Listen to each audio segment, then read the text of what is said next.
Tuhan memberkati kita sebulan ini penuh ya. Dan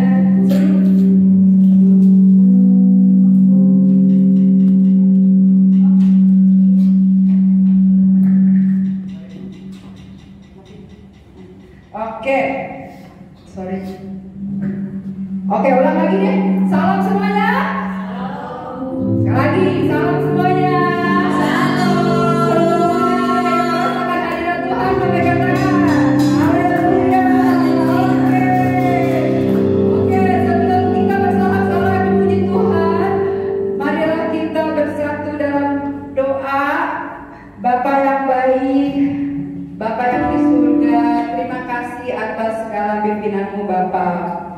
Bapa, kami mengucapkan syukur atas kebaikan dan kemurahan dan penyertaan yang Kau berikan kepada kami Bapa. Dan ampuni dosa kami Tuhan yang kami lakukan dengan sengaja ataupun tidak sengaja. Tuhan, di hari ini setiap beban dan masalah kami Tuhan, kami berikan kepadamu Bapa. Saat ini Tuhan, tutup bungkus kami dengan Roh Kudus-Mu dan lindungi kami dan urapi kami dengan Roh Kudus-Mu 24 jam Tuhan. Dan berikanlah bala tentara malaikat-Mu yang di surga Tuhan untuk menjaga kami Tuhan, menjaga keluarga kami Tuhan, sehingga kami Tuhan dapat berkenan di mata-Mu. Ya Bapa, hari ini Tuhan adalah hari yang luar biasa Bapa, dan kami merasakan Roh Kudus-Mu di tempat ini. Karena itu Bapa, apabila ada sesuatu yang di hati kami yang tidak berkenan saat ini, kami mau Engkau ampuni kami Tuhan, dosa kami Tuhan, juga perkataan pikiran kami apabila kami membawa pikiran-pikiran yang tidak berkenan Tuhan saat ini, kami mau Tuhan Engkau hapus Tuhan, Engkau perbaharui kami Tuhan dengan Roh Kudus-Mu Tuhan, dan rubahlah kami Tuhan supaya kami menjadi yang lebih baik. Ya Bapa, siapkan hati kami Tuhan dan urapi Tuhan atas segala sesuatu yang kami dapatkan Tuhan, apalagi Tuhan dengan pembicara kami nanti Tuhan, urapi Bu Sylvia yang nanti akan membawakan pesan daripada-Mu Bapa. Terima kasih Bapa. Haleluya, amin. Oke saudara-saudara, mari kita berdiri karena kita mau memuji Tuhan, bersorak-sorai karena Tuhan baik. Oke, Tuhan Maha Besar, amin.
Amin. Saat ini kita mempersiapkan hati kita untuk memberi persembahan kita yang pertama kepada Tuhan. Dan kita akan naikkan penyembahan, lagu penyembahan kita. Karena kita percaya saat ini Roh Kudus ada di sini. Siapa yang percaya lambaikan tangan. Sambil kita mengumpulkan persembahan, kita akan menyanyikan dan benar-benar meminta jamahan dari Roh Kudus. Kita akan menerima, kita meminta Roh Kudus untuk memenuhi kita. Kita meminta Roh Kudus untuk mengalir di dalam kita. Kita meminta Roh Kudus untuk menjamah hati kita. Kita meminta Roh Kudus untuk memulihkan kita. Bukan hanya kita, tetapi keluarga kita dan juga orang-orang yang kita sayangi. Mari kita bersama-sama menyanyikan Rohku yang hidup.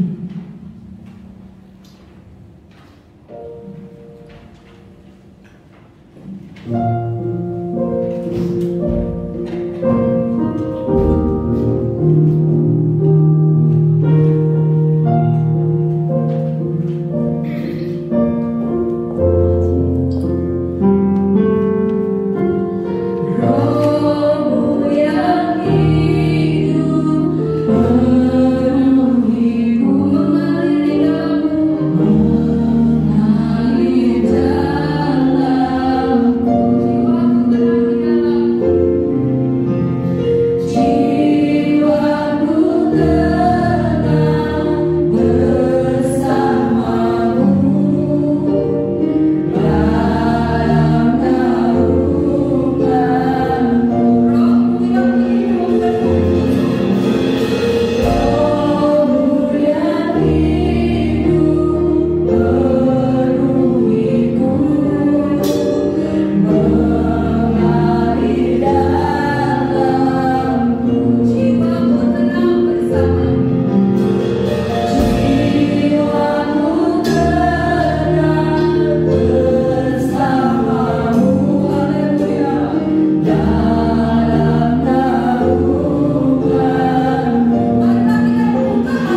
masuk ke ruang Maha Kudus dan terimalah Roh Kudus. Dan urapi, minta Roh Kudus untuk urapi kita saat ini.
penuh dengan kemuliaan, penuh dengan kasih-Mu Tuhan, penuh.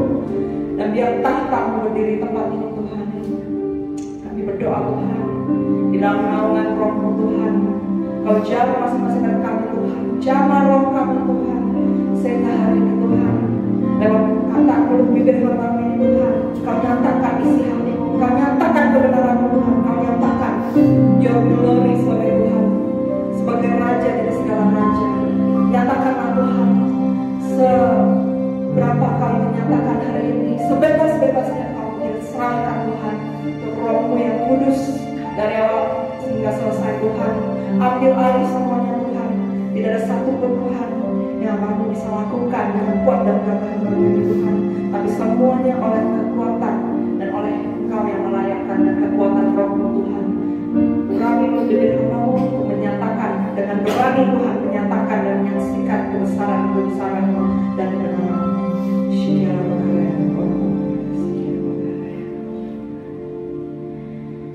Shalom Bapak Ibu, kasih dalam Tuhan. Selamat pagi.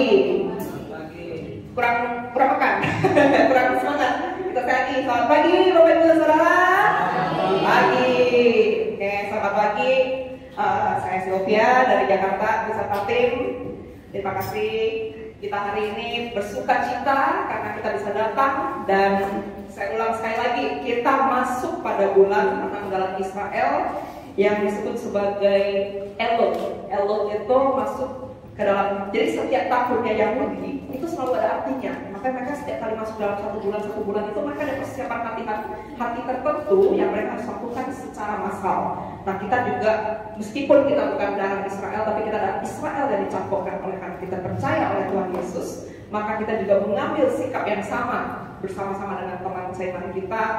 Dan di dalam percaya kepada Tuhan, kita memberikan hati kita untuk datang dengan persiapan khusus, dengan persiapan mata yang ditujukan kepada Dia, benar-benar hati kita, tubuh, jiwa, dan roh tertuju kepada Dia, dan kita menghadap Dia bukan hanya sebagai sahabat, tetapi kali ini kita dengan persiapan khusus menghadap Dia sebagai Raja di atas segala raja.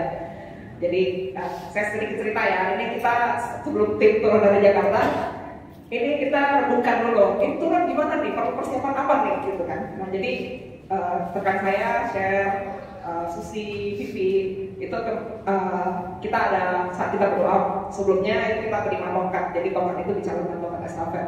Jadi saat kita berdoa, Tuhan bilang, oke, kalian datang bukan dengan hati yang biasa-biasa saja, kalian datang dengan satu persiapan khusus, bajunya khusus, persiapan khusus, yang di dalam dan di luar semuanya harus dipersiapkan dengan khusus, dengan khusyuk datang kepada Raja di atas segala raja. Dan si Susi wajahnya oranye, itu tandanya itu tongkat untuk membangkitkan iman, si Vivi itu hijau untuk menyegarkan kembali, Syara itu putih tongkatnya melambangkan bahwa dia terus mengejar dan juga mempertahankan kekudusan di dalam Tuhan. Saya sendiri tongkatnya merah. Jadi Tuhan mengingatkan, ingat setiap langkahmu dalam melayanimu, kamu harus dengan hati yang mengasihi aku, mencintaiku dengan cinta yang membara. Itu merah. Jadi kita ada satu persiapan hati dengan sesuatu yang memang Tuhan sudah berikan kita talenta dan karunia sesuai dengan panggilan kita masing-masing, dan kita tahu kita tidak bisa masuk dalam semua panggilan, tapi kita lakukan the best di bidang kita sesuai apa karunia dan juga panggilan di mana Tuhan percaya kepada kita. Tidak ada panggilan yang terlalu besar maupun tidak ada panggilan yang terlalu kecil, karena semua tetap dalam panggilan Tuhan, di dalam melayani Tuhan, Raja dari segala raja. Tuhan tak pernah lihat sesuatu yang paling kecil yang tidak terkelihatan sekalipun, karena seperti saya sendiri, panggilan saya utama saat Tuhan memanggil saya, ada satu panggilan ini no name, no recognition. Tidak ada nama, tidak ada panggilan, tidak ada penghargaan. Artinya kamu kerjain, orang juga tak tahu kamu kerjain. Setelah kamu kerjain pun, orang juga tidak akan menghargai kamu. Nah, Tuhan sudah tanya, mau nggak panggilan itu? Saya bilang, oke. Jadi saya pertama kali, mungkin Bapak Ibu lihat saya pelayanan di sini, itu menyatakan sesuatu. Tapi panggilan saya itu dimulai dari paling belakang. Orang tidak lihat, orang tidak tahu saya ngapain, dan saya berdoa untuk menjaga atmosfer. Nah, itu mulai panggilan saya, Tuhan pakai. Dan itu dengan segala ya kita dapatkan tantangannya sendiri ya di dalam semua panggilan. Tapi di situ setiap ada perkara kecil dipercayakan perkara besar.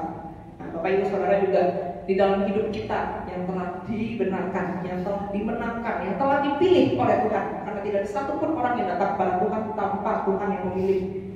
Jadi Bapak Ibu, para saudara kasih sekalian adalah umat pilihan, orang-orang pilihan. Tuhan tunjuk, aku mau dia, aku mau Bapak, Tuhan, aku mau kamu, I want you.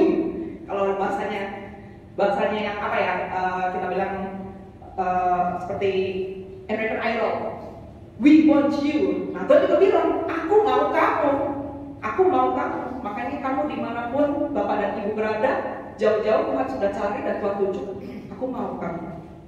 Dan itu bukan kebetulan. Semua Bapak Ibu yang di sini, duduk di sini, mengenal Tuhan, menerima Tuhan Yesus, mengenal kebenarannya, masuk dalam panggilannya, itu tidak ada satupun yang karena begitu lewat begitu saja, oh Tuhan Ishak nih pilih, nggak ada. Semuanya khusus Tuhan pilih. Tuhan pilih, Tuhan tunjuk, Tuhan bilang aku mau kamu. Nah, jadi hari ini kita mau, sebenarnya saya rencananya hari ini berbicara tentang iman dibenarkan oleh iman dan tipu daya musuh. Tapi tadi pas lagi penyembahan kalau bilang tambahin sedikit lagi. Ya, tapi nggak apa-apa, karena kan saat Tuhan mengatakan sesuatu ditambahkan, berarti itu penting. Jadi saya mau tambahkan sedikit sebelum masuk ke inti hari ini. Ya. Jadi kita mengenal dalam firman Tuhan bahwa Tuhan adalah yang baik. Tuhan itu adalah kasih. Nah, kalau misalnya kita, jadi bedanya, jadi saya mau bicara tentang persepsi manusia dan persepsi Tuhan. Ya, jadi kalau saya di Tuhan, jadi zaman dulu itu kan Tuhan itu banyak. Apalagi sekarang ada film di Oldisa, itu cerita tentang bagaimana Abraham dipanggil dari dia yang menyembah kepada ilah-ilah yang lain, menyembah kepada Tuhan yang lain, lalu dia dipanggil dalam kebenaran Tuhan untuk masuk ke dalam tanah perjanjian, bahwa dia akan dijanjikan, bahwa dia akan memiliki keturunan sebanyak bintang dan bintang di langit dan semuanya. Dan janjinya menerima Tuhan dan mengikuti apa yang diberikan tuntunannya. Nah, jadi kita kan harus bicara konteks zaman ya. Saya akan bicara tentang konteks di perjanjian lama. Jadi kalau misalnya di perjanjian lama itu kan ilah-ilah dan Allah itu banyak. Makanya orang harus tahu kalau bicara tentang Tuhan, Tuhan itu banyak. Tapi Tuhannya mana yang sering disebut? Makanya mereka bilang gini, Tuhannya Abraham, Tuhannya Israel, Tuhannya Musa. Jadi mereka harus tekanin ini Tuhannya mana gitu loh. Makanya saat kita sedang berdoa, yang dingungin yang mana? Tuhan yang mana? Kenapa? Karena setiap konteks zaman waktu itu adalah setiap suku, setiap bangsa itu punya Tuhan yang masing-masing. Dan bahkan satu negara pun itu beribu-ribu Tuhannya. Sampai mereka bingung, ini Tuhannya yang mana? Karena lihat air, sembah air. Lihat langit, sembah langit. Lihat bintang, sembah bintang. Lihat tanah, sembah tanah, cium tanah juga. Nah, jadi semuanya yang berbentuk dan terlihat mereka mau sembah. Karena di dalam manusia itu ada keinginan untuk menyembah. Di dalam roh kita ke dalam, kita tahu kita ada yang menciptakan, dan di dalam roh kita ke dalam, kita tahu kita itu dibentuk untuk menyembah Tuhan. Tapi Tuhannya yang mana? Sampai dan di sini kenapa disebut sebagai Tuhan adalah Tuhan yang baik? Karena saat penyembahan berhala terjadi, kalau saya baca dulu, saudara yang pernah baca ya, itu seperti Baal. Baal itu penyembahannya itu, zaman Abraham itu ada penyembahan pada Baal. Mereka itu kalau mau penyembahan pada setan, jadi kita bilang ilah yang lain itu adalah kerajaan kegelapan, itu sudah bagian setan. Setiap orang yang mau datang kepada yang dari gelap, itu mereka harus memberikan persembahan terbaik. Salah satunya adalah yang paling kejam itu adalah Baal. Baal itu dia ada bikin satu, dan juga ada beberapa penyembahan lainnya, itu ada patung tuangan, dan dia itu di bagian di bagian kakinya itu ada api. Nah, jadi kalau misalnya saat seseorang mau menyembah patung ini, maka persembahan terbaiknya adalah anak laki-laki. Karena anak laki-laki adalah penerus keturunan. Zaman dulu, kan konteks zaman ya, zaman dulu wanita tidak begitu berharga, tapi laki-laki itu sangat berharga.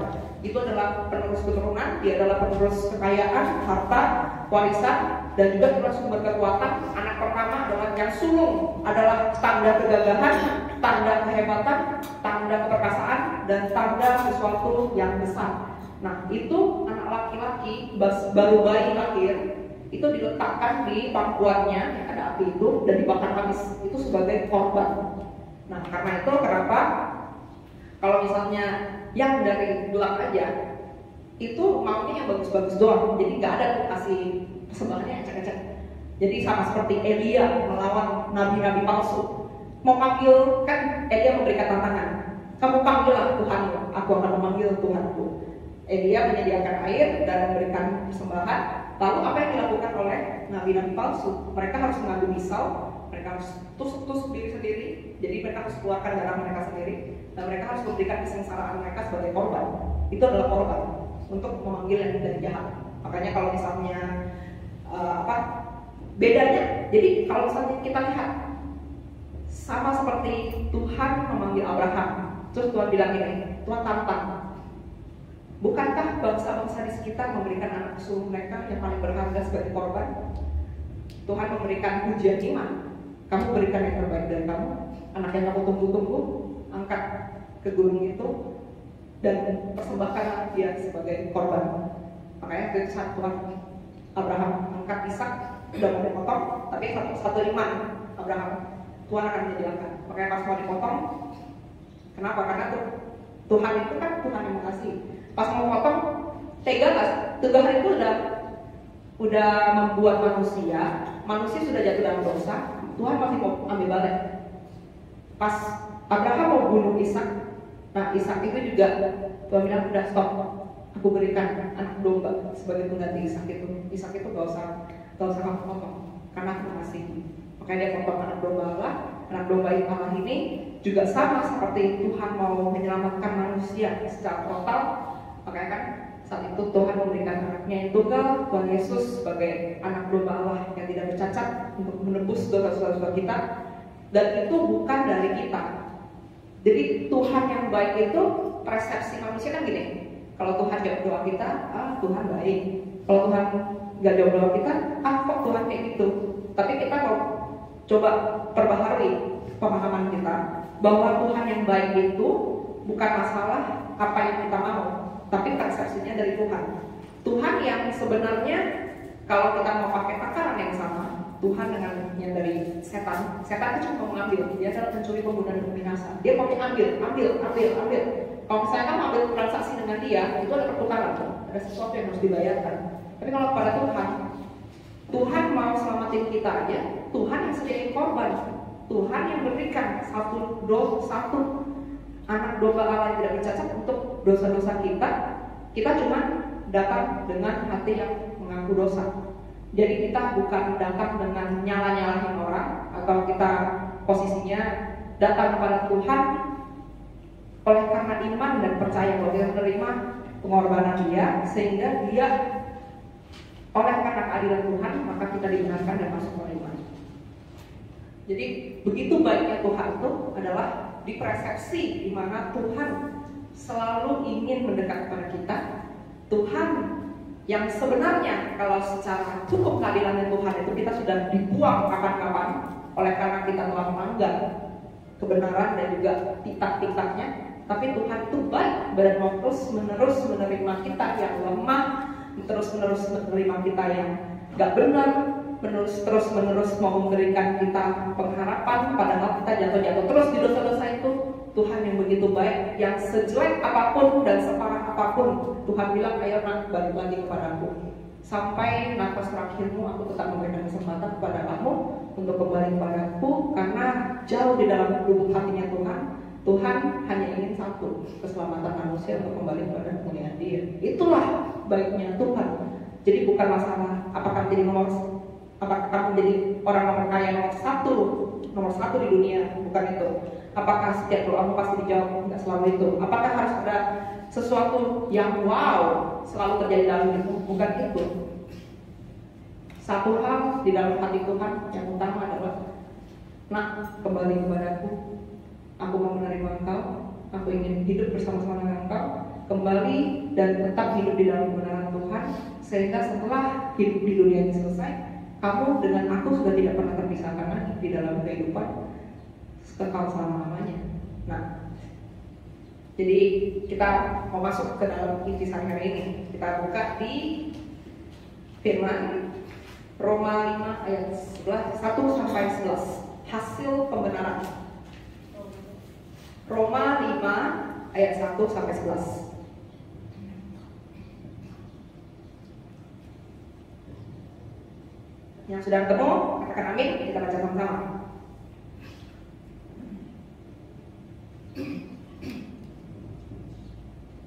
Oke, amin. Ya. Hasil pembenaran. Roma 5 ayat 1 sampai 11. Sebab itu kita yang dibenarkan karena iman, kita hidup dalam damai sejahtera dengan Allah oleh karena Tuhan kita Yesus Kristus. Oleh Dia kita juga beroleh jalan masuk oleh iman kepada kasih karunia ini. Di dalam kasih karunia ini kita berdiri dan kita bermegah dalam pengharapan akan menerima kemuliaan Allah.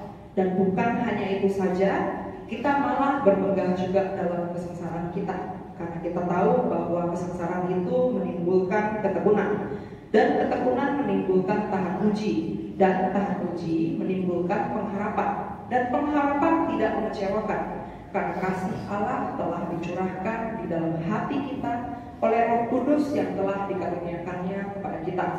Karena kita saat masih lemah, Kristus telah mati untuk kita, orang-orang durhaka, pada waktu yang ditentukan oleh Allah.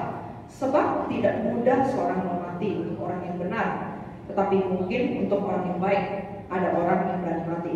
Akan tetapi Allah menunjukkan kasih-Nya kepada kita oleh karena Kristus telah mati untuk kita ketika kita masih berdosa.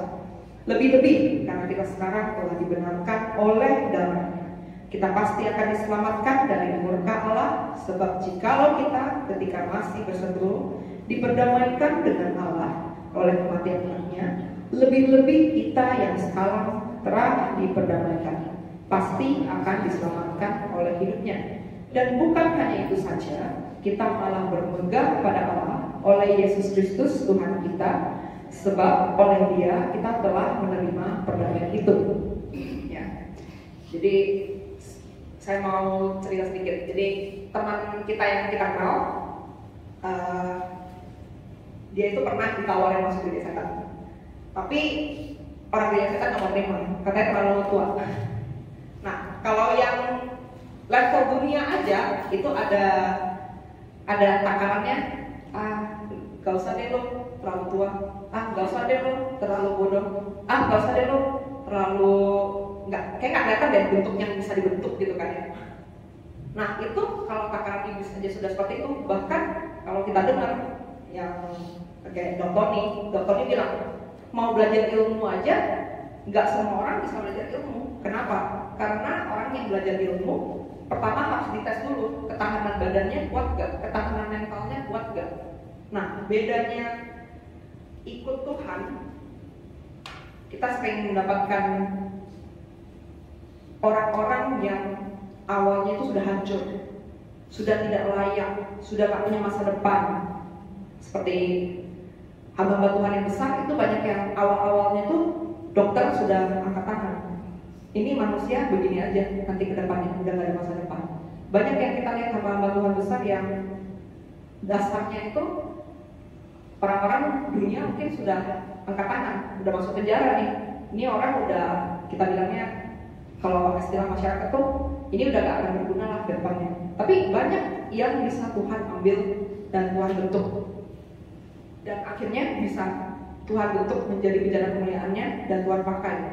Dan itu posisinya Tuhan, saat Tuhan memilih sejelek apapun, separah apapun, seenggak dilihat mata apapun, dipandang mata sebelah pun, Tuhan itu bisa ambil dan bentuk dan Tuhan bawa naik. Karena sesuai dengan Dia sebagai Raja dan segala raja. Raja itu begini, kalau manusia aja itu ada takarannya gini, kalau kamu darah biru, kamu bisa naik. Tapi kalau raja itu nggak gini. Yang menjadi keinginan raja, orang itu mau di bawah pun, kalau raja besok bilang orang yang di bawah itu menjadi naik, maka orang itu bisa menjadi naik. Sama seperti yang seperti di ayat di Alkitab itu ada ya, Mordekai itu kan sebenarnya dia adalah suku yang paling kecil, bahkan gak berani bilang kalau sukunya itu Israel. Tapi saat raja bilang, oke, aku mau jadikan dia orang nomor 2 di negeriku, itu naik begitu saja. Itulah kuasanya seorang raja. Sama seperti Yusuf yang adalah budak, Yusuf yang sudah masuk penjara, tapi saat raja bilang, oke, kamu menjadi orang nomor 2 di negeriku, cincin yang menjadikan satu tanda bahwa kamu memiliki otoritas, bahwa perkataanmu sama seperti perkataan raja, aku berikan kepadamu dan kamu menjadi orang nomor 2 di negeri. Itulah otoritas seorang raja. Siapa yang dia angkat, itu akan naik. Siapa yang dia turunkan, itu akan turun. Jadi saat kita datang pada Tuhan, Raja dan segala raja, kita tahu bahwa di dalam apapun yang kita lakukan untuk dia, di dalam mengenalkan dia, kita itu, derajat kita itu dinaikkan.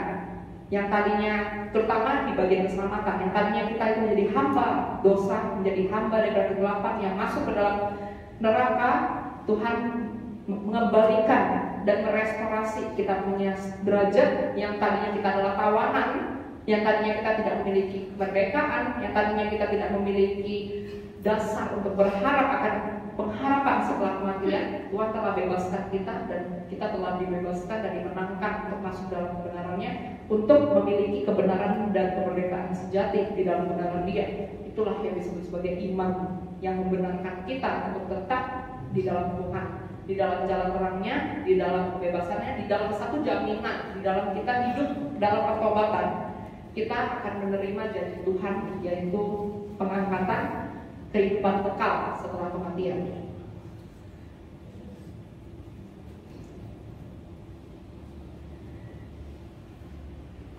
Jadi saat kita mengikuti Tuhan, saat kita melayani Tuhan, ada ujian nggak? Ada. Saat kita menghadapi pergumulan iman, ada kesengsaraan nggak? Ada. Kenapa? Karena kita daging. Gimana pun juga, kalau yang di kanan kita pakai Rolls Royce, satu waktu kita akan berkata, Tuhan, kok lo gak berkati gue? Kenapa gue gak ada Rolls Royce? Karena ada perbandingan. Nah, jadi satu hal saya perhatikan ya, dari zaman ke zaman. Karena kan saya sambil doa, saya juga harus baca sejarah. Satu perubahan dari zaman, kalau kita mau bilang satu tahun, ya 18, abad 18, abad 17, abad 18, abad 19, dan abad 20. Kalau dulu orang pikir satu, zaman perang ya, zaman perang. Kalau sudah bisa makan, puji Tuhan. Kalau sudah punya rumah, puji Tuhan. Bisa hidup di atas umur 50 tahun dengan tangan masih lengkap kanan kiri, puji Tuhan. Hari ini tidak ada bom yang jatuh di kota, puji Tuhan. Satu hal yang bisa disyukurin adalah ketenangan dan keamanan, puji Tuhan. Masuk ke dalam abad 19, abad 20, sudah tenang, tidak ada apa-apa, cuman secara makanan tersedia, secara minuman tersedia, secara tempat tinggal tersedia, bantuan pemerintah sudah ada, mau ada pengobatan, pemerintah pun sudah mulai. Sekarang mikirnya apa? Aduh, pipinya agak cabi nih, gue mesti kurusin badan. Nah, sampai satu tren di Eropa itu ada satu tren, jadi kalau misalnya cewek-cewek di luar, jadi mereka tuh ada bilang ini nih, kalau di antara paha itu kelihatan lubang, itu cantik. Terus kayak di Cina, kalau misalnya uang kertas dilipat dua, terus dilipatin ke tangan, kalau misalnya bisa dilipat ke tangan, itu cantik. Jadi ini ada takaran-takaran aneh dengan kecantikan di Cina maupun di Eropa, dan itu sampai posisinya mereka, supaya cantik, habis makan dimuntahin lagi. Jadi udah makan, ini jari dimasukin lagi nih, muntahin lagi.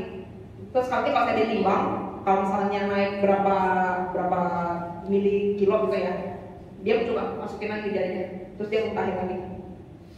Nah, itu ada beberapa yang kita layanin di Inggris sama ya tren di Cina seperti ini.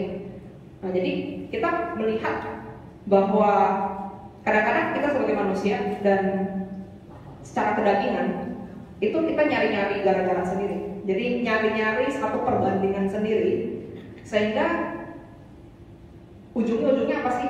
Pengen merasa lebih dari orang kan? Pengen merasa lebih kurus, pengen merasa lebih cantik, tapi takarannya itu takaran yang sudah aneh gitu loh. Nah, jadi disitulah kita mau kembali lagi ke dasar bahwa di dalam kehidupan kita satu hal yang dimana kita hidup itu kadang-kadang kita mesti melihat ke dalam diri sendiri dan melihat ke dalam takaran diri sendiri. Ini satu takaran atau kekhawatiran atau beban yang kita berikan pada diri kita sendiri karena kita lagi pengen perbandingan dengan orang, atau itu adalah sesuatu yang perlu dikhawatirkan.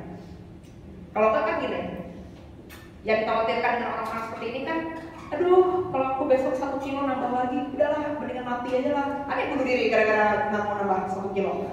Jadi nilai satu orang punya hidup itu ditakar dengan seperti itu.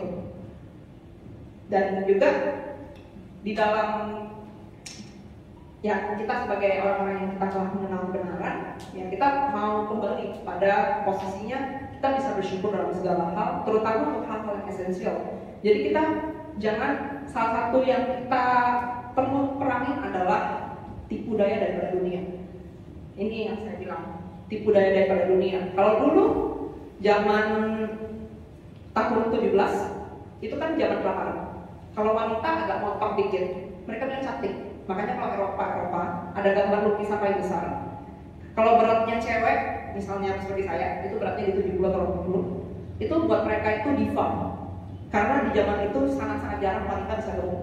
Wanita yang bisa agak gemuk itu adalah wanita-wanita yang posisinya bangsawan maupun berkulit pahan. Sisanya pasti kayak ya kurus-kurus gitulah. Nah, tapi kan karena sekarang dunianya begini, tahun 2020, maka body shaming. Body shaming itu artinya adalah kalau saya gendut lo, pipinya agak gendut sedikit, pipi lo kayak babi gitu kan, sorry. Perkataannya kira-kira seperti itu. Jadi sesuatu yang menjadi hakikat diri mereka dan gambar diri mereka sengaja dirusak untuk ngikutin, yang diikutin apa? Ikutin fashion. Fashion itu standarnya adalah itu gak sehat. Orang-orang model, saya ada teman juga model. Jadi model itu makannya itu menyiksa diri. Nah, tapi mereka bilang itu cantik, itu keren dan itu harus dikejar-kejar. Nah, disitulah kita mau satu hal yang sudah diberikan kepada kita menghargai, kita mencintai diri sendiri. Kan pertama, kasihlah Tuhan dengan segenap. Tuhan kasihlah sesamamu seperti mengasihi diri sendiri. Berarti takaran mengasihi sesamanya bukan mengasihi orang dulu, maka takarannya adalah mengasihi diri sendiri. Kalau kita mengasihi diri sendiri, ya kita nggak mau ambil satu takaran yang merusak diri sendiri, karena ujung-ujungnya model banyak yang bermasalah, bulimia, kalau nggak ginjal, kalau nggak pencernaan, karena selalu menyiksa diri sendiri. Itu nggak sesuai dengan kebutuhan mineral, nggak sesuai dengan kebutuhan pikiran, nggak sesuai dengan damai sejahtera mereka juga, karena itu ada tekanan-tekanan di dalam apa yang mereka harus menjadi sesuatu yang lain sesuai dengan apa pengen dunia gitu ya. Nah, disitulah di dalam kita melayani Tuhan, di dalam kita berjalan di dalam Tuhan, kita kadang-kadang ketemu dengan beberapa hal yang mungkin kita udah doa, tapi kita belum dapat jawabannya. Mungkin ada yang kita sudah lakukan, tapi kita belum melihat hasilnya. Ya itu nggak masalah. Artinya apa? Push terus, kita jalan terus, kita lanjut terus, kita jalan aja dengan iman. Kalau misalnya belum apa-apa, kita jalan aja. Sama seperti di dalam satu hidup, kita ada namanya naik dan turun. Nggak semuanya monoton lurus terus. Kalau lurus terus, mungkin ada masalah dengan kita, penerimaan perasaan kita. Dan memang hidup ini kita diberikan untuk supaya kita bisa merasakan bahagia, kita mungkin bisa merasa down, tapi kita bisa menguasai diri dan selalu kembali.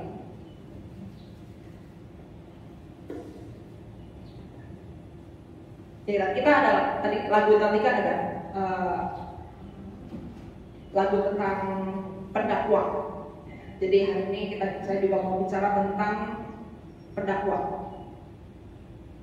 Yang kita baca di firman Wahyu 12 ayat 10 sampai 12. Wahyu 12 10 ayat 12. Ini kita baca sama-sama. Dan aku mendengar suara yang nyaring di surga berkata, sekarang telah tiba keselamatan dan kuasa dan pemerintahan Allah kita dan kekuasaan Dia yang diurapinya. Karena telah dilemparkan ke bawah pendakwa saudara-saudara kita yang mendakwa mereka siang dan malam di hadapan Allah kita. Dan mereka mengalahkan Dia oleh darah anak domba dan oleh perkataan kesaksian mereka, karena mereka tidak mengasihi nyawa mereka sampai ke dalam maut. Karena itu bersukacitalah hai surga dan kamu sekalian yang diam di dalamnya, dan celakalah kamu hai bumi dan laut, karena iblis telah turun padamu dalam geramnya yang dahsyat, karena dia tahu bahwa waktunya sudah singkat. Jadi untuk firman ini saya mau sedikit membuka pengertian dalam hal yang pernah saya alami secara pribadi. Saya kan dari lahir, jadi kita bilang di dalam kandungan pun sebenarnya sudah di dalam Yesus ya, karena orang tua saya kan orang PTN.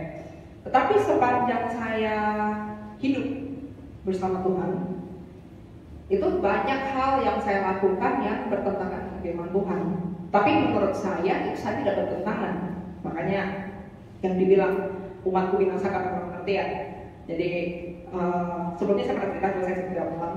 Jadi saya pernah main jalankum, dan karena saya menyerahkan otoritas tubuh saya karena jalankum itu, maka pernah satu waktu iblis ambil alih tubuh saya. Tangan yang saya pakai buat jalankum mau silet nadi saya satu lagi, tapi tengah-tengah Tuhan bertindak dan saya bisa panggil nama Yesus dan saya bisa mengambil alih tubuh saya kembali. Itu satu kali saya kena tipu, namanya tipu daya.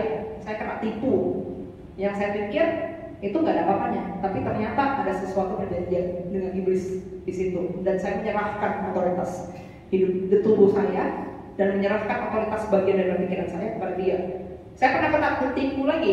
Saya mau cuti sama Tuhan, saya mau ninggal.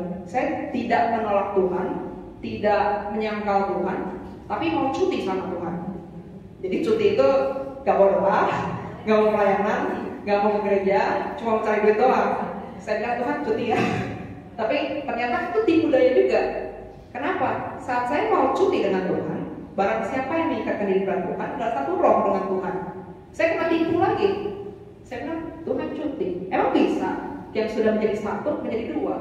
Kan gak bisa. Berarti secara langsung kan dengan cara seperti ini saya mau lepasin Tuhan. Itu gak beda jauh gitu. Dan disitulah iblis waktu itu mau, karena saya yang menciptakan dan saya sendiri yang masuk ke dalam lubang tipu daya itu, dan saya mengizinkan dengan kata cuti. Waktu itu saya kena santet gagal. Padahal selama itu gak pernah tuh. Santet gagal, hampir mati. Udah mati, hidup lagi, dihidupin sama Tuhan. Udah gak nafas lagi. Tuhan bilang kamu tidak akan mati sebelumnya saya akan membebasku. Udah nafas lagi, hidup lagi. Kenapa? Karena kena tipu. Nyangkal Tuhan gak? Enggak. Nggak nyangkal Tuhan, saya nggak nyangkal Tuhan Yesus. Buat saya nyangkal Tuhan Yesus, cuma minta cuti aja, cuma minta ambil jarak aja sama Tuhan. Nah, jadi tipu dayanya musuh yang mendakwa pagi, siang dan malam. Kemarin si Bibi tanya, pendakwa apa? Jadi saat kita sudah terima Tuhan dalam kebenarannya, kita kan dibenarkan oleh iman. Sehingga saat kita mengaku dosa-dosa yang kita akui oleh karena darah domba yang sebagai satu korban perdamaian. Makanya bilang kita yang sudah diperdamaikan dengan Tuhan, seperti yang kita baca, kita sudah diperdamaikan oleh Tuhan oleh karena darahnya itu, maka kita bisa, yang tadinya kita gak kudus, yang tadinya kita tidak bisa menerima kembali kemuliaan Tuhan, kita menerima kemuliaan Tuhan di dalam satu roh dengan Tuhan itu. Karena itu pendakwa itu dia tuh mikir ini, gimana caranya untuk memisahkan orang yang sudah bersatu dengan Tuhan, melepaskan Tuhan. Karena ingat firman Tuhan, tidak ada satupun yang dapat memisahkan kita dari kasih Kristus. Kesakitan kah, kesengsaraan kah, kematian kah, gak ada, kecuali kita yang buang Tuhan. Makanya gereja setan, kalau mau yang sudah bertobat, mau stres yang sudah bertobat, bilang tugas gereja setan cuma satu. Kalau mereka mau bikin buku rohani palsu, atau mereka mau lakukan sesuatu, pastikan orang Kristen tidak percaya Tuhan.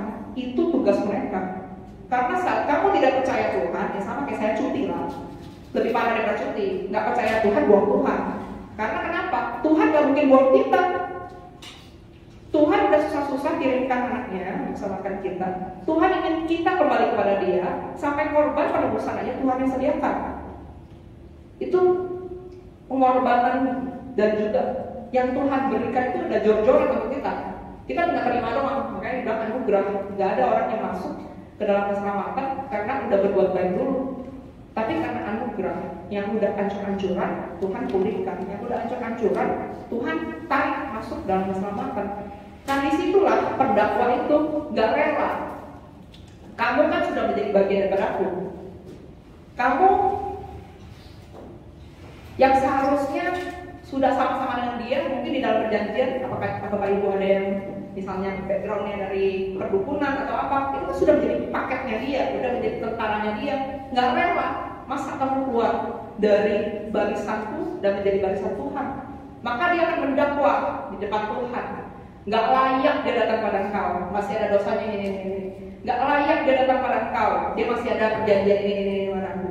Makanya kenapa saat saya sendiri sudah di dalam Tuhan, kalau saya sendiri nyerempet ke dalam perjanjian, yaitu yang tadi saya bilang, saya masuk dalam satu perjanjian yang saya tidak tahu itu adalah perjanjian, dia mau mendakwa saya. Kenapa? Karena sah. Kalau misalnya saya lakukan itu sah, nyerang saya. Makanya saya bisa diambil alih.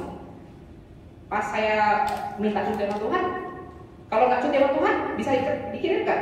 Gak bisa, karena udah berapa kali namanya gendam sihir mantra, kalau lagi pujian penyembahan hilang semuanya. Tapi saat saya cuti, pendakwanya bilang bisa, karena dia cuti, bisa diserang. Saya akan serang. Jadi Tuhan di alam roh itu jelas banget. Kita posisinya di dalam Tuhan, kita tuh terang. Kita rohnya dipenuhi dengan Tuhan, kita satu roh dengan Tuhan, kita terang. Tuhan bilang ini materaiku, ini aku. Dia di dalam kapsul aku, di dalam sayapnya aku. Tapi saat setan bilang, loh, dia kan keluar dari kamu. Kalau dia ada keluar dari kamu kan pilihan cuma dua, nggak ada waktu, terang atau gelap, nggak ada pilihan. Sama seperti saya mau melayani satu orang, saat saya mau melayani dia, orangnya bisa baca dosa orang. Tuhan bilang, ya ngaku dosa, ini dosa kamu, ngaku dosa semuanya. Tuhan pikir kok gak benar banget. Ya memang kamu gak benar. Memang karena kamu gak benar, makanya aku mati untuk kamu. Karena kamu memang tidak sanggup menyelamatkan dirimu. Semua pengorbanan, semua yang dilayakkan, semua yang diberikan, itu semua daripada Tuhan. Nah, saat saya mulai melayani Tuhan, ini saya cerita sedikit ya, untuk tipu daya yang terjadi saat kita ikut Tuhan. Jadi saat saya ikut Tuhan, beberapa tahun waktu itu, dari saya mulai dipanggil Tuhan, benar-benar masuk dalam panggilan 2015. Itu kan saya setelah dibangkitkan Tuhan dengan satu kalimat, yaitu kamu tidak akan mati sebelum menyelesaikan tugasku. Sekitar 3 tahun, itu kan Tuhan sudah mulai panggil saya dalam pelayanan pelepasan, doa keliling. Nah itu hampir secara 3 tahun itu setan suka ngomong sama saya. Nah, jadi ini alam roh ya. Setan bilang, nanti aku bunuh kamu. Kalau kan saya lagi nyetir nih, saya lagi nyetir ke daerah, ada lampu merah. Kamu lihat itu di sana, itu ada tukang bacok. Aku kirimkan dia ke kamu untuk dia bunuh kamu. Aku cuma bilang satu aja. Takut gak? Ya takut kan. Cuma posisinya gini, enggak lah, ini kan sama yang Tuhan ngomong lain. Karena Tuhan bilang, kamu tidak akan mati sebelum menyelesaikan tugasku. Aku bilang, aku tidak akan mati sebelum menyelesaikan tugasku.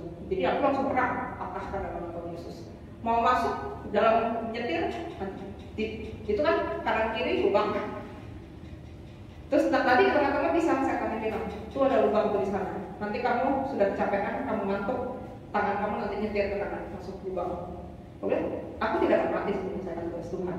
Perang, malaikat yang akan pegang ini, setirku ini supaya tetap laju lurus. Gak akan aku ngantuk. Lepas lagi. Jadi posisinya mau bagaimanapun dia mengintimidasi. Kalau kita sudah lawannya firman Tuhan, lawannya dari janji Tuhan, lawannya dari apa yang Tuhan ngomong, itu semuanya kita balik lagi apa yang kata Tuhan. Sama seperti setelah udah urusan dengan hidup dan mati yang terus-menerus seperti menertawakan saya lah. Kayak lu gak akan panjang lah hidupnya. Lu ngerjain apa yang Tuhan suruh, hidup lu susah lah, sengsara lah.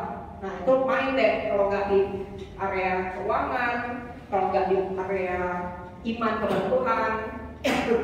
Itu pas lagi di keuangan, ayah, lu pelayanan sama Tuhan lu nggak akan kemana-mana lah. Apalagi lo nengok recognition lagi, kan dia mau bikin saya itu sama Tuhan. Nggak ada nama, nggak ada penghargaan. Emang ada kerja di sekuler aja minimal ada terima kasih loh, minimal ada gaji loh. Masa melayani sama Tuhan gara-gara kan saya mau melayani di dalam gereja yang pakai PK ataupun digaji. Tapi saya bilang enggak. Saya bilang Tuhan yang punya langit dan bumi, saya melayani Dia, sisanya Tuhan yang atur. Karena kita tahu bahwa saat Tuhan memanggil bangsa Lewi pun ataupun Tuhan memanggil seseorang menjadi hambanya, maka makan dan minumannya kan Tuhan tahu dia butuh. Maka itu akan menjadi tanggung jawab Tuhan. Artinya apa? Mereka cuma perlu fokus sama apa yang Tuhan suruh, sisanya Tuhan akan sediakan. Bahkan yang sampai bangsa Israel tidak ada kemungkinan orang menyediakan pun, Tuhan bisa kirim burung puyuh untuk memberikannya kepada dia. Maka kita tahu bukan karena kita iman-imanan sok jago, tapi kita iman karena kita mengenal sifat Tuhan. Jadi sifatnya Tuhan itu gak berubah dulu, sekarang dan selamanya. Apalagi kita posisinya tidak berseberangan dengan Tuhan. Kita ikut di dalam barisannya Tuhan. Yang saya sudah dulu pernah mengalami, Tuhan suruh saya lakukan untuk menolongkan, membantu seseorang sampai saya mesti tidur di ruang tamu orang, tidur di lantai. Dan tapi makan dan minuman saya udah bilang saya nggak minta Tuhan. Tuhan yang sendiri kepada saya. Dan itu sudah terbukti. Mau itu dari zaman saya kuliah, mau saya setelah pelayanan, itu tidak terbantahkan meskipun cara Tuhan membantu nggak sesuai selera saya. Karena kalau ngomongin selera, kita ada persepsi kita pengennya begini-begini, A, B, C, D, E, F, G. Tapi semakin kita pengennya A, B, C, D, E, F, G, ya Tuhan seperti itulah. Jadi apapun yang aku sudah pengen, biasanya Tuhan begini juga lah, berikan, tapi dengan cara yang lain. Terus nanti kalau aku udah kocek-kocek, Tuhan bilang, lah kan kamu tetap terima. Ya bilang, ya benar, aku tetap terima. Sama seperti berharap A, tapi yang muncul B, tapi endingnya tetap sesuai dengan apa yang sedang dibutuhkan gitu loh. Sama seperti saya secara pribadi, saya pengennya pegang uang, tapi karena lagi pelayanan, jadi Tuhan bilang kamu kerja aja, sisanya tanggung jawab. Semakin saya berdoa, yang jadi payungnya saya semakin diberkati. Tapi memang saya terima dananya juga dari payung saya. Nah, jadi posisinya Tuhan bilang lebih bagus kamu cuma perlu pusingnya itu doang. Jadi semua beban-beban yang lain itu payung kamu yang. Jadi payung itu maksudnya naungan saya, payung keluarga saya. Jadi keluarga saya yang pusingin, saya cuma perlu terima bersihnya dan saya fokus sama kerjaan Tuhan. Karena kalau saya menerima mentahnya, maka urusan manajemen mentahnya juga saya harus tanggung jawab. Sedangkan Tuhan bilang enggak. Kalau Tuhan bilang ini, kamu orangnya nggak bisa kebanyakan pegang barang. Jadi kalau misalnya saya fokus A doang gitu, kalau saya fokusnya B doang. Karena kalau saya kerjain A dan B, saya orangnya kurang bisa manage waktu dan saya kurang bisa kerja bersamaan. Jadi Tuhan bilang, udah supaya kamu lebih efektif, kamu A aja, yang rempong-rempong Tuhan udah arahin ke keluarga saya. Jadi artinya ya saya cuma terima jadinya aja gitu. Nah memang di situ saat kita sedang melayani, kadang-kadang banyak sih hal yang kita secara pikiran manusia yang kita bilang kita lawan yang dari dunia ini. Saat takaran dunia ini kita melawan dan ini nggak sesuai dengan misalnya apa yang kita belajar di sekolah, nggak sesuai dengan apa yang kita belajar di kuliah, nggak sesuai dengan apa yang biasanya terjadi di lapangan. Tapi ya itulah ajaibnya ikut Tuhan. Kadang-kadang ikut Tuhan itu ya begitulah ajaib, ngeri-ngeri sedap. Dan tapi kalau kita nggak terima kita suka cita gitu loh. Karena secara manusia biasanya itu caranya Tuhan memang ajaib banget dan kita nggak bisa jelasin dengan satu takaran manusia. Nah disitulah kita bersaksi untuk kemuliaannya, kita bersaksi untuk besarannya, dan kita semakin kita mengalami itu, semakin satu hal yang biasanya kita pasti menjadi ribut atau misalnya kita menjadi khawatir di area itu semakin terkikis. Jadi dulu itu saya sering ribut sama Tuhan masalah duit, terus habis itu saya sering ribut sama Tuhan masalah keluarga gitu ya. Terus habis itu saya juga sering ribut sama Tuhan. Pokoknya pendakwah itu fungsinya adalah kalau kamu dengan Tuhan di area situ masih belum begitu percaya, atau kamu sudah percaya di situ, dia mau goncang kamu. Itulah pendakwah. Intinya apa? Ujung-ujungnya supaya ada jarak antara kamu dan Tuhan. Itulah tugasnya pendakwah. Yang mendakwa kamu pagi, siang, dan malam. Jangan pikir kamu imannya lagi bagus-bagusan, nggak setiap waktu iman kamu bagus. Meskipun seperti saya sekalipun, iman saya bisa ada keadaan lemah, di keadaan lagi timpang, keadaan lagi kadang-kadang bisa down, mungkin hari ini, imannya lagi mantep banget nih. Besok bisa tiba-tiba ada sesuatu hal kecil aja, besok bisa meragukan Tuhan. Segampang itu. Tapi satu hal aja yang saya pegang dari saya melayani, apalagi saya pelayanannya kan bukan cuma, maksudnya pelayanan saya lebih ke masalah roh maupun pelepasan ya. Itu saya benar-benar pegang satu banget, nggak bisa melayani Tuhan tanpa roh Tuhan. Itu nggak sanggup deh. Kalau bilang Tuhan nggak sanggup aku melayani tanpa roh, nggak sanggup Tuhan. Kalau saya yang dibilang bila kau tidak besertaku, ku tak mau berjalan.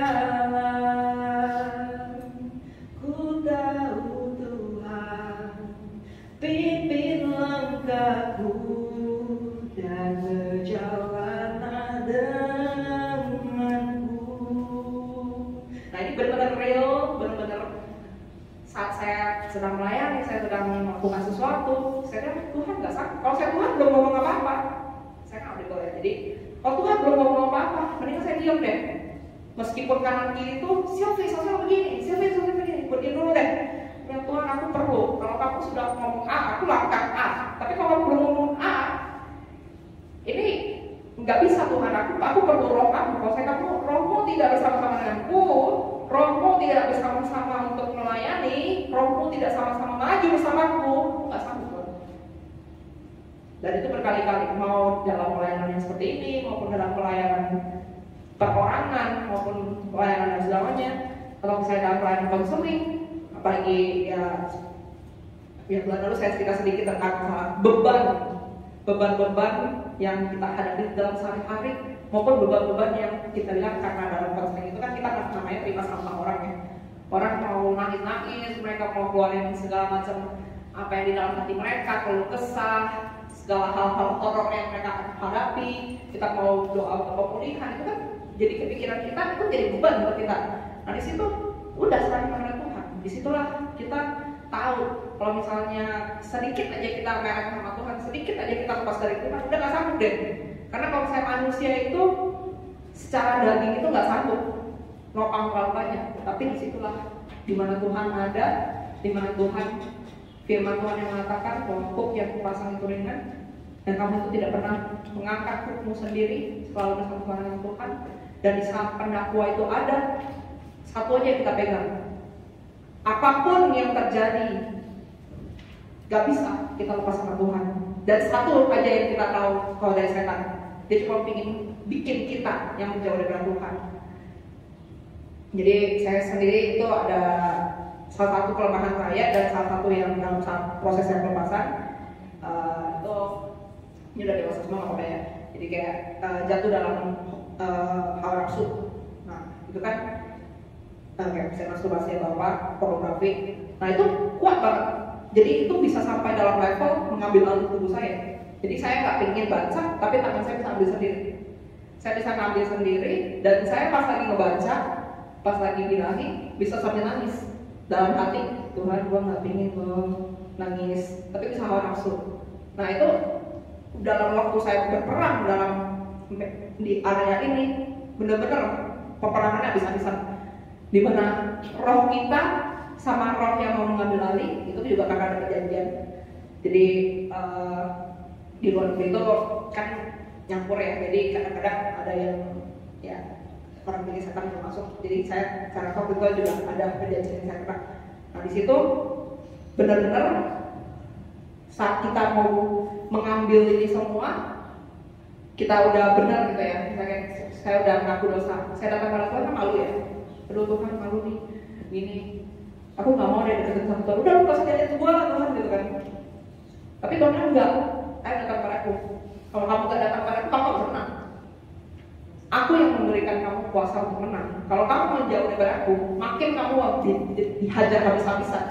Jadi itulah umat tobat berapa tahun. Wah ini kenapa ngulang-ngulang terus? Kenapa ngulang-ngulang terus? Baru tahu ternyata ada yang namanya pelepasan dan buat pembatalan perjanjian. Kalau nggak dulu ngulang-ngulangnya di situ. Akhirnya dalam saat saya dengan Tuhan sedang bergumul untuk masalah ini, bahkan sampai satu waktu di mana iblis itu menekan dengan sangat-sangat sampai bilang, udahlah, lu mah Gak akan selamat punya lah. Udahlah, kalau udah digelap gelap aja, ngapain masuk terang? Capek kan? Kamu bilang kayak gitu setan. Benar nggak? Pokoknya dimanapun juga. Setiap kali saya down, setiap kali saya nggak sanggup, bilang Tuhan tolong, Tuhan tolong, Tuhan tolong. Pokoknya Tuhan, sampai saya bilang kayak gini, Tuhan tolong jangan buang aku. Udah, kenapa bisa sama Tuhan? Kenapa? Karena saya ngerasa, saya nggak ngerasa belum. Jadi kan Tuhan juga bosan dong kan. Gini, kalau saya kan Pak, posisinya imannya waktu itu kurang bertumbuh ya. Jadi posisinya imannya itu masih kita bilang kekanak-kanakan. Karena menurut saya gini, manusia aja, misalnya jatuh nih, gelas pecah. Maafin ya, ya besok jangan ngulang lagi ya. Terus besok gelas pecah. Maaf ya, gelasnya pecah. Terus bisa ada 100 tuh gelasnya. Kan gue tahu kan itu anak gitu kan. Terus saya pikirnya cuma kayak gitu. Tuhan juga kayak gitu kan. Gue bilang Tuhan, ini gue udah dosanya yang ini. Besok gue ngaku dosa ini lagi. Besok ngaku dosa ini lagi. Nggak salah nih Tuhan. Kalau gue jadi Tuhan, gue udah gebuk. Gue bilang gitu. Jadi saya bilang, udahlah Tuhan. Daripada saya ngaku dosa lagi, udahlah Tuhan. Aku nggak usah lihat aku lagi lah Tuhan. Kayak malu gitu loh, gue bilang. Udah Tuhan gak usah lihat aku lagi. Gue bilang gitu. Tuhan enggak. Justru kalau kamu nggak makin jauh dari aku, justru setan yang menang. Karena itu Tuhan bilang mendekat kepada aku. Tuhan sampai satu waktu Tuhan kasih gambaran aku sebagai yang kita bilang kusta. Jadi kalau saya gambaran di roh gitu lah ya, saya dikasih penjelasan. Misalnya seseorang yang datang dengan keadaan kusta, penuh dengan borok, penuh dengan luka-luka, merah-merah, kekotoran, dan misalnya kayak kayak kutu-kutu gitulah gitu. Itu kan sebenarnya nggak layak ya dengan raja itu segala raja gitu kan. Tuh bilang ini, kamu datang seborok apapun, sejelek apapun, kamu berlutut di kakiku, aku akan terus memberikan tongkat perkenananku dengan di dalam pengakuan dosamu. Sampai segitunya Tuhan bilang sama aku. Soalnya aku udah kayak, aduh Tuhan jangan buang aku. Tapi Tuhan lu jangan lihat gue juga. Malu-maluin banget gue nih, udah jelek banget, udah parah banget, udah gak bener banget gue gitu loh. Tapi setelah itu Tuhan terus-menerus meneguhkan. Dan setelah dari saya yang iman kekanak-kanakan sampai yang Tuhan berkali-kali meneguhkan bahwa Tuhan akan terus menerima kita sebagaimanapun, sejelek apapun kondisi kita. Di situ, di dalam pertumbuhan iman dan di dalam pengenalan akan Tuhan, barulah ngerti ya, Tuhan yang sebagai Bapa yang baik, Tuhan yang sebagai Tuhan yang baik itu sesebegitunya buat kita yang lemah, buat kita yang tidak sanggup, dan buat kitanya yang secara daging maunya maut, setan maunya kita mati, dan roh kita satu-satunya yang ingin kita selamat cuma Tuhan yang kudus, yang terus menerus memulihkan kita di dalam kita tidak melawan Dia. Jadi kita posisinya harus kita mau, karena posisinya terima Tuhan pun tidak dipaksakan. Tapi kalau kita sudah mengenal kebaikan Dia, jangan mengizinkan tipu daya iblis, jangan mengizinkan setan untuk berhasil membuat kita membuang Tuhan dengan tangan kita sendiri. Jangan izinkan iblis untuk berhasil membuat kita menjauh daripada Tuhan. Bahkan seperti Adam dan Hawa gitu kan ya. Adam dan Hawa, di mana kamu? Emangnya Tuhan nggak tahu Adam dan Hawa di mana? Tahu lah. Cuman kan Adam dan Hawa, Tuhan kan itu aja Tuhan. Kan tutup di belakang pohon. Emang Tuhan nggak tahu Adam dan Hawa di situ? Kan Tuhan mau tahu. Kamu datang nggak kepadaku? Kamu ngaku dosa nggak? Nah itu aja. Kita datang, ya kita mengaku pada Tuhan. Tuhan, kalau nggak sanggup, tidak sanggup. Tuhan nggak sanggup nih Tuhan, tolong. Tuhan nggak mampu nih Tuhan, tolong. Tuhan ini gimana nih, tolong Tuhan. Nah kayak gitu. Disitulah yang sebenarnya respon yang Tuhan inginkan, di mana kita sebagai anak, kita diberikan kuasa, tapi kita terus di dalam kebergantungan pada Tuhan, terus menerus yang di dalam satu ikatan kesatuan yang tidak terlepaskan.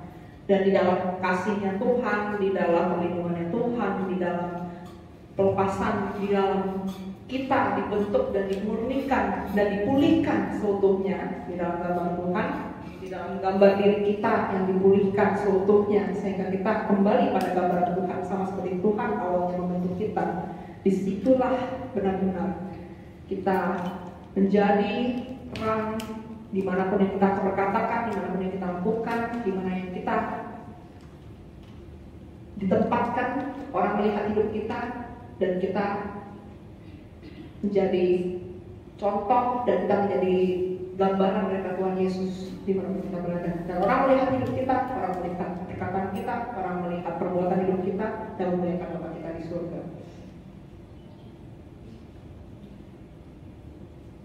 Ya, jadi hari ini kita benar-benar mau supaya kita mengundang Roh Tuhan yang kudus untuk membukakan tipu daya dalam hidup kita. Jadi jika Bapak Ibu ada melakukan hal-hal yang mungkin seperti saya tipu, bikin cuti, atau misalnya ada hal-hal yang mungkin itu tersembunyi di dalam. Nah, kita mau berdoa dan kita mau mengundang Roh Kudus dan izinkan Roh Kudus bekerja sebebas-bebasnya dan untuk membukakan semua palang-palang musuh, untuk membukakan di dalam persepsi-persepsi hidup kita, dan untuk membukakan pengalaman-pengalaman kita yang mungkin sebelumnya masih kanak-kanakan dibawakan kepada dimensi yang berikutnya. Kita doa ya. Nah, musik boleh.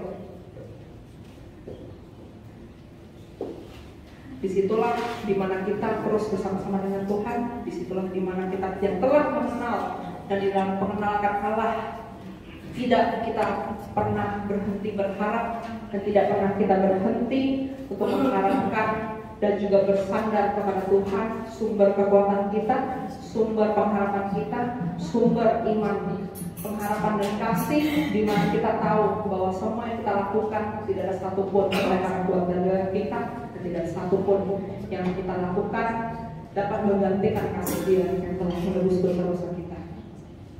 Syikir apa saya? Kita nyanyikan satu lagu ya. Kuasa-Mu terlebih besar. Kita sambut dengan Roh Tuhan yang kudus. Roh-Mu terlebih besar.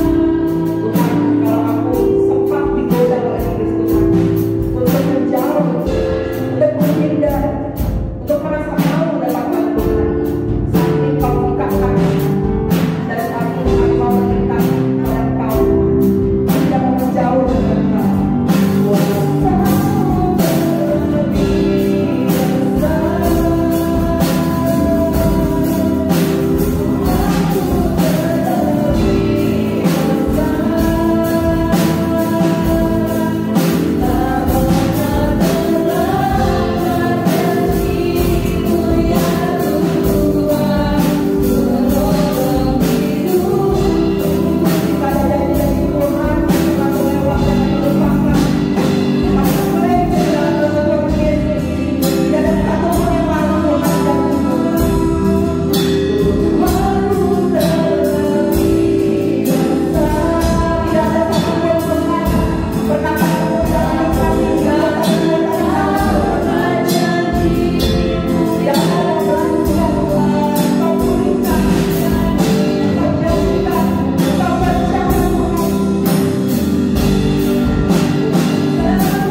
bersaksi untuk Engkau Tuhan, bahwa Engkau adalah satu-satunya jalan Tuhan, satu-satunya untuk keselamatan, satu-satunya jalan untuk datang kepada Bapa Tuhan.